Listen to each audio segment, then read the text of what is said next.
बांकीपुर में क्या होगा? बांकीपुर का चुनाव कल है, कल उपचुनाव है और ऐसे में चुनाव प्रचार थम चुके हैं। आखिरी मौके पर तेजस्वी पहुंचते हैं और उसके बाद अपना जो उनका समीकरण है, माई समीकरण यानी कि MY मुस्लिम यादव, उस पर तेजस्वी पूरे तरीके से मेहनत करते हैं। 2 दिन रोड शो, 4 किलोमीटर, अगले दिन 7 किलोमीटर। इधर बीजेपी ने भी पूरी ताकत लगा दी है। नीरज सिन्हा मैदान में है। डोर टू डोर जाकर बीजेपी ने जो वोट मांगने का काम किया है वो कितना सफल होगा।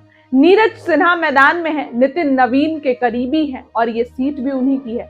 वहीं जनसुराज की बात करें तो प्रशांत किशोर के लिए अपना भविष्य तय करने के लिए ये अच्छा मौका है। अगर प्रशांत किशोर की जमानत जब्त होती है तो भैया तब तो साफ है कि इस बार खुद जनसुराज के सूत्रधार मैदान में है, लेकिन फिर भी तीसरे नंबर पर अगर आते हैं तो जमकर किरकिरी होगी।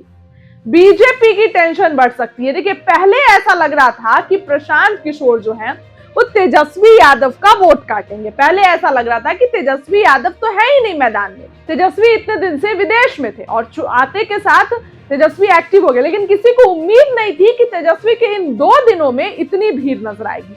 लेकिन इन 2 दिनों में जो तेजस्वी ने रोड शो किया, इसमें इतनी भीड़ नजर आई, ऐसा लगा कि तेजस्वी तो बहुत पहले से रोड शो कर रहे हैं और यह भी लगा कि पूरे चुनाव पर तेजस्वी एक्टिव है। लेकिन इन 2 दिनों के रोड शो ने बीजेपी और प्रशांत किशोर की टेंशन बढ़ा दी है। प्रशांत किशोर जो कि सोच रहे थे कि अब तो आरजेडी मैदान से गायब है, अब बीजेपी और पीके में लड़ाई है, प्रशांत किशोर वर्सेस बीजेपी, लेकिन ऐसा नहीं है। तेजस्वी जब मैदान में उतरे तो फिर आरजेडी और बीजेपी सामने सामने।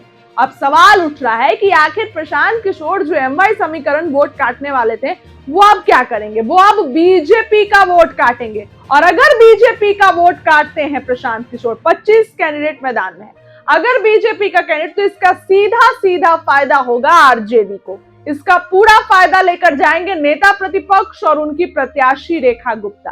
कल चुनाव है, प्रशासन की पूरी तैयारी है कि अच्छे से स्मूथली ये चुनाव निकल जाए, कोई दिक्कत ना हो। लेकिन कौन जीतेगा, कौन हारेगा और नितिन नवीन एक बार फिर से वहां पे कमल खिलेगा या फिर आरजेडी वहां पर आएगी, इतिहास पलटेगा, ये सब कुछ 3 तारीख को पता चलेगा। लेकिन अंत तक मामला पलट गया।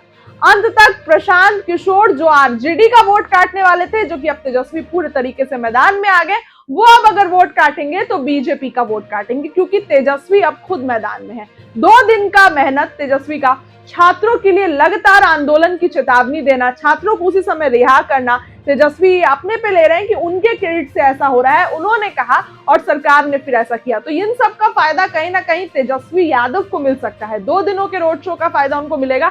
वहीं प्रशांत किशोर की अगर बात करें तो कहीं ना कहीं इस बार अगर वो वोट बीजेपी का काटते हैं तो फायदा आरजेडी को होगा। फिलहाल क्या कुछ होगा और किसके पक्ष में रिजल्ट आएगा, ये सब तो 3 अगस्त को पता चलेगा। कल चुनाव है। फिलहाल इस खबर के लिए